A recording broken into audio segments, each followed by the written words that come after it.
Então, continuando aqui o assunto, vamos ver um pouquinho, de maneira um pouquinho mais formal aí o que significa recursão e vamos ver também um exemplo. Então, isso aqui a gente já falou, né? Definir uma função matemática ou computacional a partir dela mesma é chamada de recursão. Tá? Em ALG 2 a gente vai ver praticamente só algoritmos recursivos. A gente vai ver alguns exemplos nessa aula aqui de códigos reais. Tá? Então, uma definição, né, importante é a seguinte: uma função definida recursivamente, tá, ou seja, a função que é definida através dela mesma, é chamada de duas coisas: função recursiva ou relação de recorrência. Tá? A gente vai usar bastante esse nome aqui, relação de recorrência ou simplesmente recorrência. Tá? E é um nome que não só a gente vai usar, mas vocês vão ver em outros cursos também, outras disciplinas. Tá? Relação de recorrência. Então a gente costuma se referir a uma função mais definida de maneira mais matemática, tipo essa daqui que a gente viu, né? A da fatorial. Isso daqui a gente costuma se referir a uma relação de recorrência. Tá? O algoritmo recursivo, e a gente chama de algoritmo recursivo mesmo. Tá? Mas você vai ver os dois nomes aqui, função recursiva ou relação de recorrência. É assim, é só nome que as pessoas dão, tá? Não tem nada de muito complicado aqui, nem nada, é só o nome, tá? Essa função, a função recursiva ou a relação de recorrência, ela sempre tem dois elementos.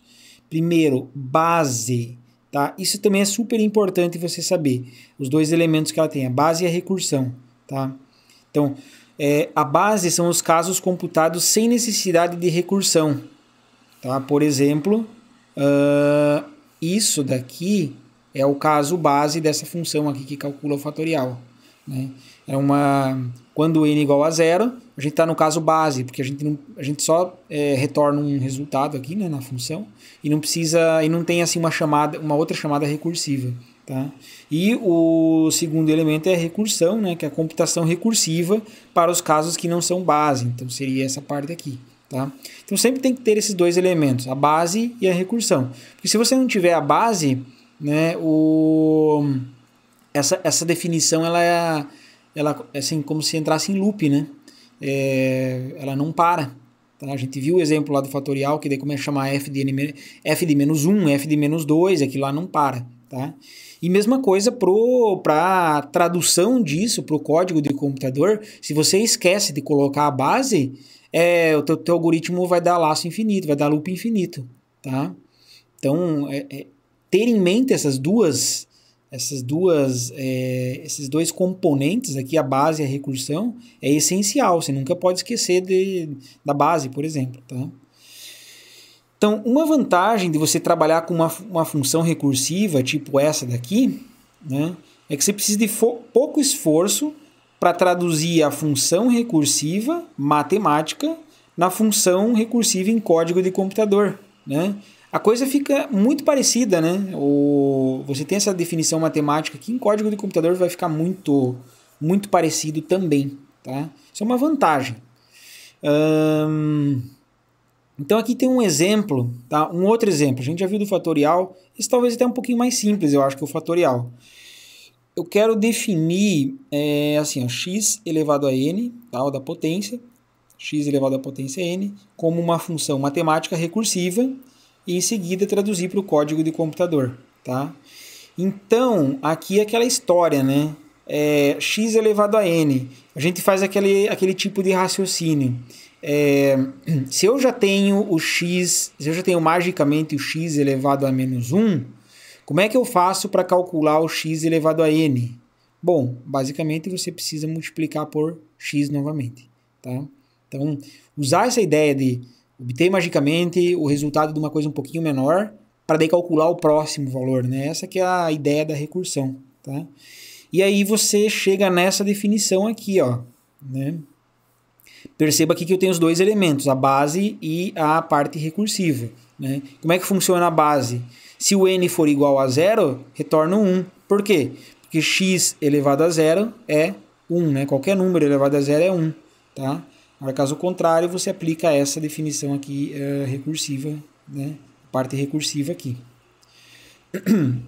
E aí, traduzir isso para o código de computador, como eu falei, é muito fácil. Tá? Aqui está um exemplo em código C, né? Uma função que recebe dois parâmetros aqui. Eu vou receber o x e o n. Tá? Float aqui significa lá, para quem está acostumado com Pascal, lá é algo análogo, mas não é a mesma coisa, mas é tipo real lá do Pascal. Para representar números que não são inteiros, tá? E aí, daí você faz assim, ó, se o n for igual a zero, lembrando lá em C é o igual, que a gente usa para o teste lógico, né, de igualdade, n igual a zero, retorna 1.0 aqui, tá? Caso contrário, retorna x vezes potência é o nome da função aqui, tá?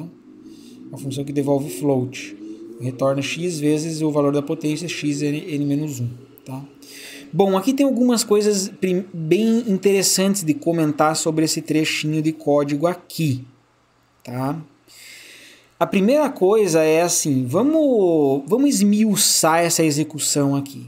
Tá? Vamos esmiuçar. O que acontece? Eu vou chamar de P em vez de potência, só para simplificar aqui. Tá?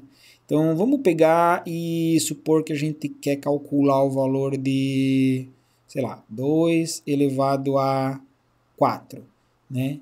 Então, o 2 ele é o x, tá? E o 4 é o n, tá? Então, você vai chamar a função lá P, potência, chamar ela com o valor de 2 e 4. Então ele vem aqui, ó, vem para essa linha aqui, aí ele testa. O n é igual a 0, o n é o segundo parâmetro aqui, né? O n é igual a 0, não, o n é igual a 4. Então o que ele faz? Vem aqui, ó, return x vezes potência. Então, uma coisa que é interessante do comportamento de C, especificamente, outras linguagens são assim, é que assim, se ele bate nesse if e ele retorna 1.0, acabou, ele não executa mais nada da função, tá? Então a gente não precisa colocar o else aqui, né?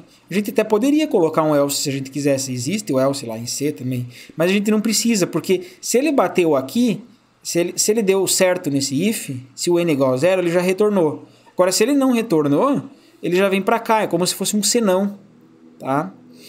E aqui ele fala return x vezes potência. Então, se ele não retornou isso, ele vai retornar isso daqui, tá? Então, o return, tem que lembrar disso. O return, na hora que ele executa, ele já sai fora da função. E às vezes evita de a gente colocar uns elses, tá? Por que eu estou falando isso, sendo que o nosso foco não é a linguagem C? Porque os nossos pseudocódigos eles vão funcionar com essa ideia aqui. Quando eu tiver lá um devolva, no nosso pseudocódigo, esse return aqui, ele vai se transformar num devolva, tá? Devolva. Devolva alguma coisa. E o devolva vai ter esse comportamento aqui. Se em algum momento você devolveu alguma coisa, então ele não executa o resto, tá?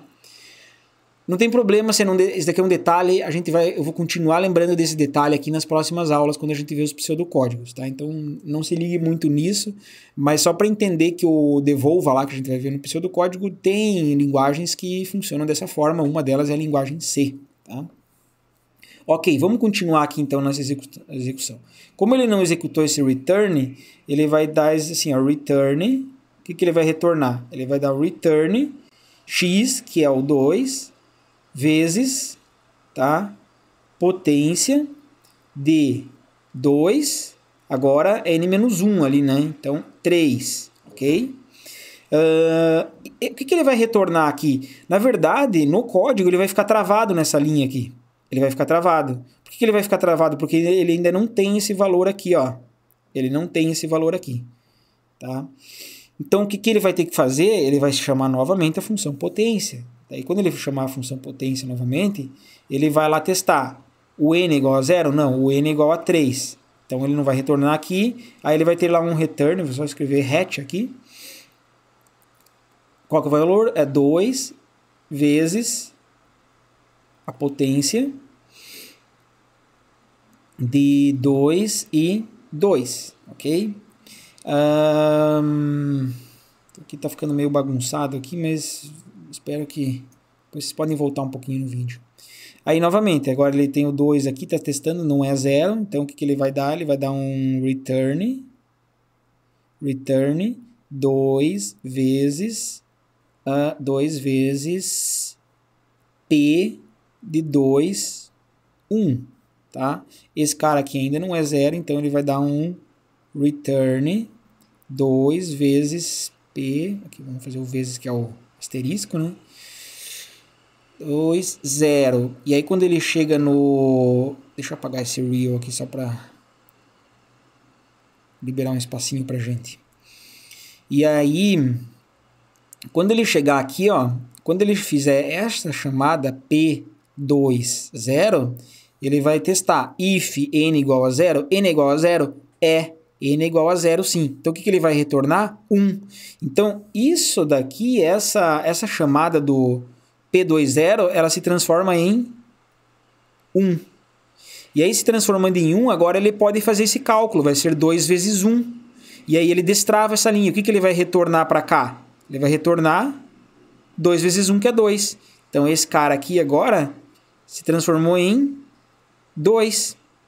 Tá? E aí quando eu tenho o valor de 2 aqui, eu posso calcular. Vai ser 2 vezes 2, que é 4. E aí calculando isso daqui, ele destravou essa linha e devolveu 4 para cá. Então esse cara aqui é 4 agora. E tendo 4 aqui, vai ser 2 vezes 4, que é 8. Então ele consegue destravar também essa linha, vai me retornar o valor de 8, vai me retornar o valor de 8 para cá, aí vai ser 2 vezes 8, que é 16, então ele conseguiu calcular, e no fim, no último return aqui, ele acabou essa linha, né, a execução dessa linha, ele retorna como resultado dessa função aqui o 16, tá? Então perceba esse comportamento aqui, né, ele chega na linha, ele fica travado na linha, até ele conseguir calcular esse cara aqui. Só que esse cara vai chamando as funções, vai chamando para dentro, até chegar na base. E aí só quando ele chega na base que ele vai, né, retornando com os valores, tá? Esse é o comportamento do algoritmo recursivo, tá? Então quando você começa a esmiuçar o algoritmo recursivo, ele funciona dessa forma, tá? Agora, o que eu vou falar para vocês é assim, nem sempre é bom... É legal você saber esse comportamento de esmiuçar o algoritmo recursivo, porém nem sempre é bom você pensar dessa forma, tá? Porque se você começa a pensar dessa forma, abre muita coisa na tua cabeça. Principalmente assim, quando os algoritmos começarem a ficar um pouco mais complexos. Porque você vai ter que pensar em abrir até chegar na base, isso dá muita coisa para nossa cabeça. Então, o jeito que eu acho que é melhor para você raciocinar recursivamente, né, ganhar essa habilidade de pensar recursivamente, é você pensar naquela história da mágica, né? Suponha que magicamente você tenha a solução, né? Então, né, você não precisa pegar essa parte da potência aqui, esse potência x n-1 aqui, não precisa começar a esmiuçar e entender o que acontece até chegar na base, para daí você entender o comportamento do algoritmo. Não, você pensa assim, suponha que magicamente ele tem um resultado aqui. Se ele tem magicamente o resultado, o que ele tem aqui? Ele tem x elevado a n menos 1, tá? E aí vai ficar muito mais fácil de você pensar em algoritmos recursivos, tá? Então assim, resumindo, você tem essa forma passo a passo aqui que eu apresentei, até você chegar na base, é uma forma de raciocínio. É legal saber isso, é legal praticar isso. Porém, para você pensar recursivamente, tá? Você tem que pensar um pouquinho mais, de uma maneira um pouquinho mais abstrata, talvez, e pensar assim no que essa função aqui ela tá te devolvendo, né? Magicamente te devolvendo, que a gente sabe que agora não é mágico, né? Esse é o pensamento recursivo, tá? Você vai falar, se você fica só acostumado com essa forma de ver aqui, né, que vai até na base, quando a gente começar a fazer umas recursões mais complicadas, aí você pode ter problema de pensar desse jeito aqui. Porque às vezes, só para adiantar a coisa esquisita que vai acontecer, às vezes essas recursões vão abrir para os dois lados, assim. A gente vai ver ainda hoje um exemplo disso daí. Tá? Legal. Então temos aqui o exemplo da potência, né? X elevado a n. Aqui eu fiz assim também de propósito, não vou explicar com calma aqui, mas só para você comparar o algoritmo que faz a mesma coisa, só que de maneira não recursiva. Tá? Então, ó, vou voltar aqui novamente. Olha só, esse daqui eu tenho 3 linhas aqui, né? 1, 2, 3. Esse daqui, vamos dizer que eu podia até jogar para cá, se fosse o caso. Né? 3 linhas definiam um algoritmo que calcula a potência. Agora, se você não quiser fazer recursivo, você vai ter que fazer isso daqui. Tá? Claro que dá para economizar alguma coisa aqui e tal, mas olha como tem bem mais elementos aqui, né, no algoritmo não recursivo. Tá? E você pensando, raciocinando de maneira recursiva, né, você consegue definir a função matemática, tá? E facilmente já chegar no algoritmo. O algoritmo é quase a definição matemática. Tá? Então isso é muito legal, a gente tem que começar a praticar essa forma de raciocinar. Tá? Então aqui a versão não recursiva, vamos avançar aqui na aula. Então você começa a pensar assim, olha, legal, parece uma ideia interessante dos algoritmos recursivos, né?